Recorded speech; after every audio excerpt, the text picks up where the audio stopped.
Good morning student. अपने पिछले lecture में मैंने आप लोगों को एथिक्स के बारे में बताया था, जिसमें यह बताया था कि एथिक्स दर्शन शास्त्र का वह शाखा है जिसके माध्यम से समाज में क्या सही है और क्या गलत है उसका अध्ययन किया जाता है।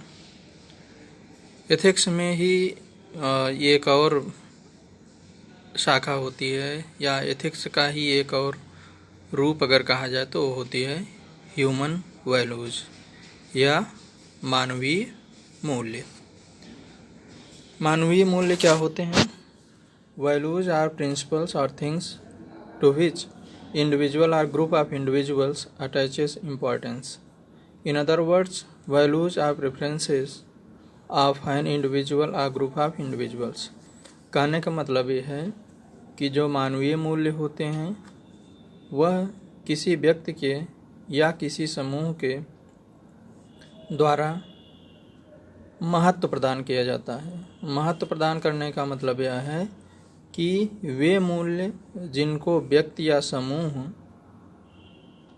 पालन करते हैं या जिनको अपने ऊपर धारण करते हैं उसे मानवीय मूल्य बोलते हैं, या जिसे वरीयता देते हैं। यहाँ पे जो शब्द इम्पॉर्टेंट है वह है वरीयता देना। जिस भी मूल्य को, मूल्य कई तरीके के होते हैं, जिस भी मूल्य को कोई व्यक्ति या समाज वरीयता देता है उसे मानवीय मूल्य कहते हैं।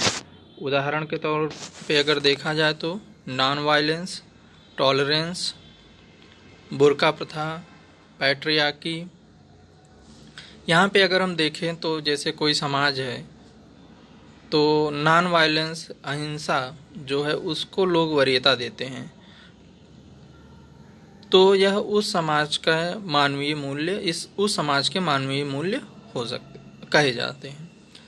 जैसे जो अहिंसा है, जैसे गांधी जी ने अहिंसा का पालन करने के लिए कहा, महात्मा बुद्ध ने अहिंसा का पालन करने के लिए कहा, और भारतीय समाज में या इस समय देखा जाए तो पूरे विश्व में अहिंसा को एक जो है सबसे अच्छा मानवीय मूल्य माना जाता है।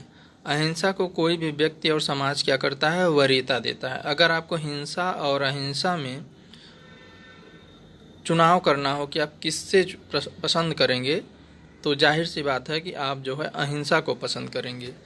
तो यहाँ पे आपने वरीयता किसको दी? अहिंसा को। तो इसका मतलब ये है कि अहिंसा एक जो है मानवीय मूल्य है। उसी तरीके से हमारा आता है टॉलरेंस। टॉलरेंस या सहिष्णुता।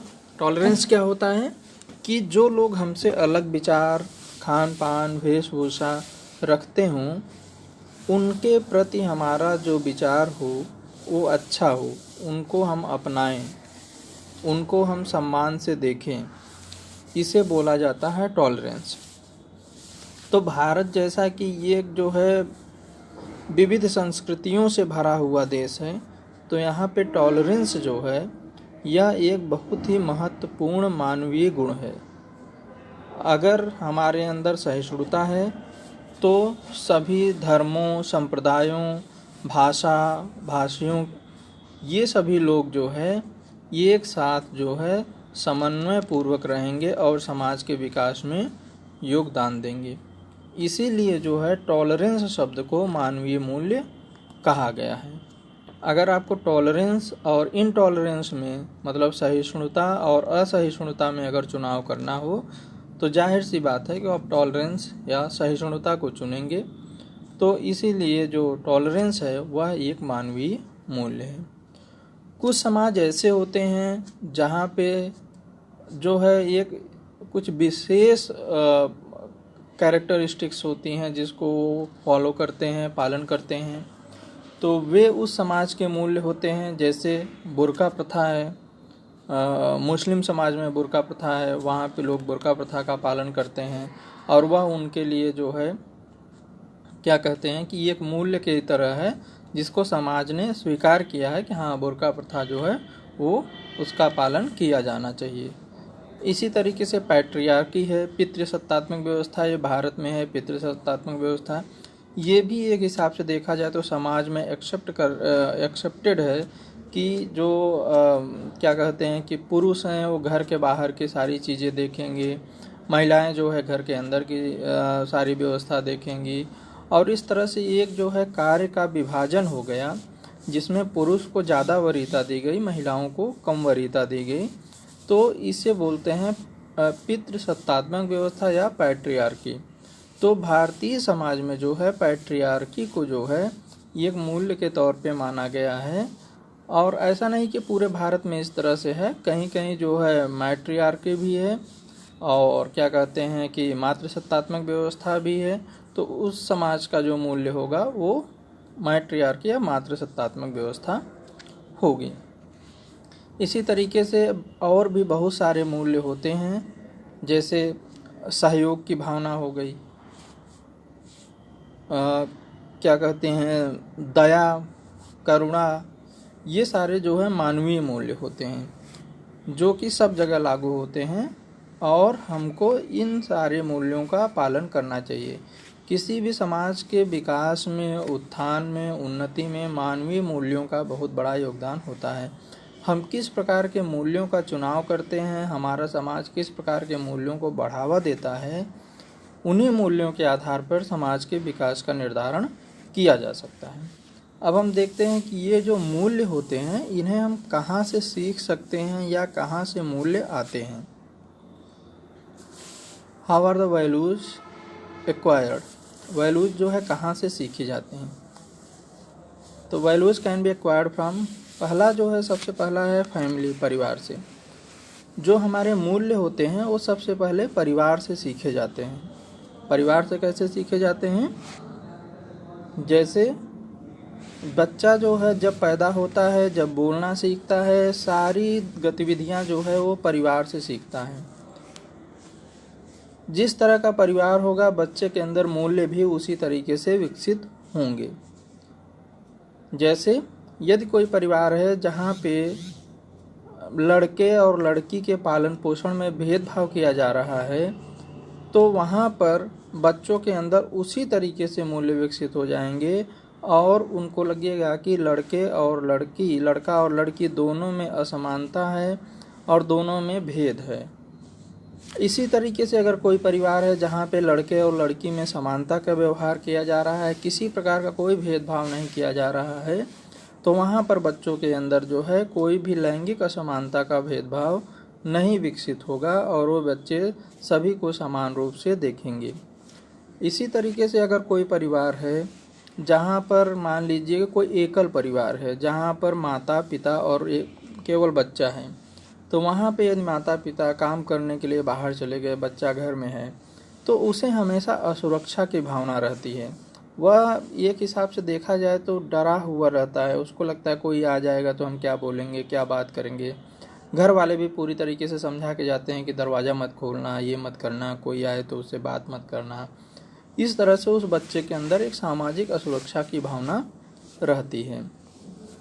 लेकिन अगर वहीं कोई बच्चा जो है संयुक्त परिवार में रह रहा है, उस परिवार में कई सदस्य हैं और बच्चे के साथ कोई इस तरह घटना हो जाती है कि उसको किसी ने डराया धमकाया, तो उसके पूरे परिवार के लोग उस व्यक्ति के पास जाते हैं और उसको समझाते हैं। तो यहाँ बच्चे के अंदर जो है जो असुरक्षा की भावना रहती है वह नहीं रहती है और बच्चे का पूर्ण रूप से विकास होता है। तो परिवार का जो है क्या कहते हैं कि मानवीय मूल्यों के निर्धारण में बहुत बड़ा योगदान होता है। उसी तरीके से आता है हमारा समाज।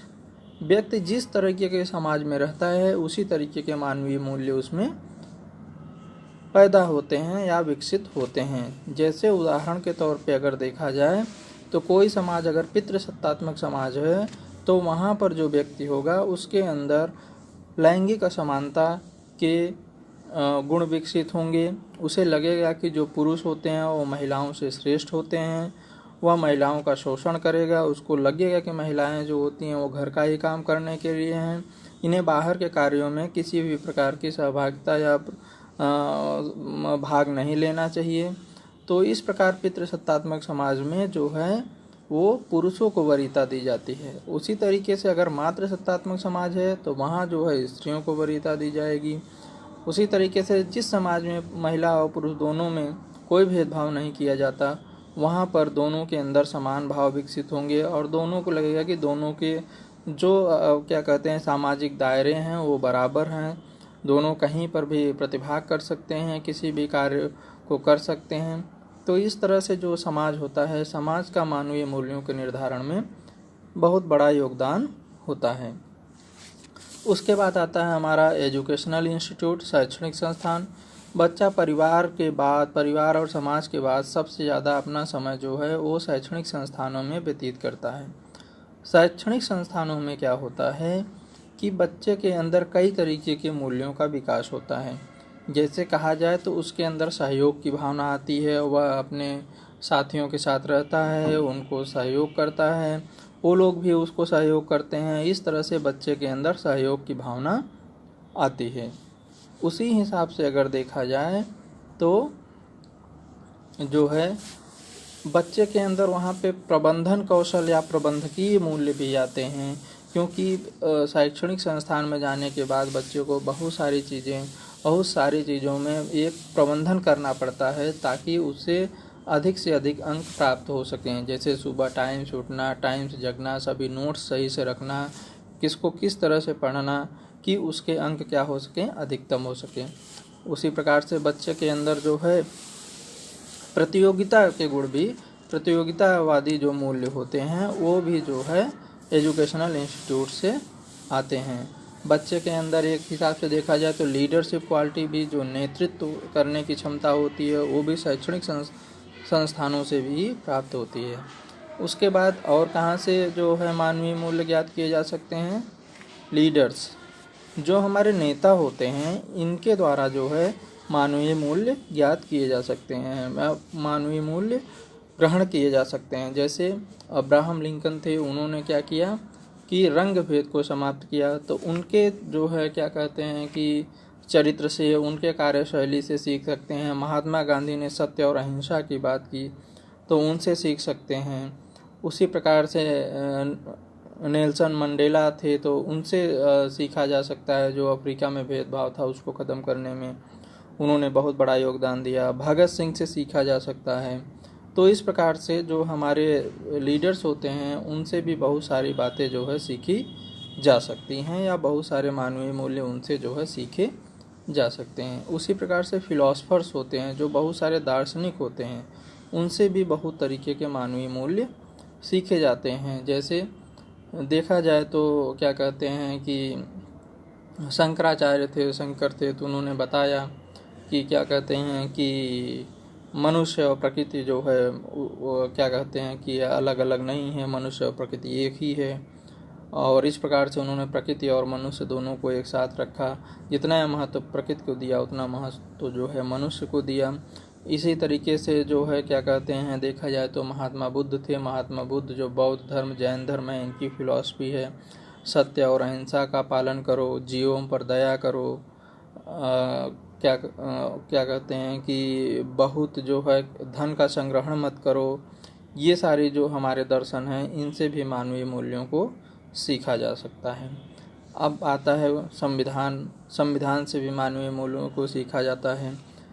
भारतीय संविधान में जो है कहा गया कि भारत का संविधान जो है एक संप्रभु लोकतंत्रात्मक गणराज्य होगा।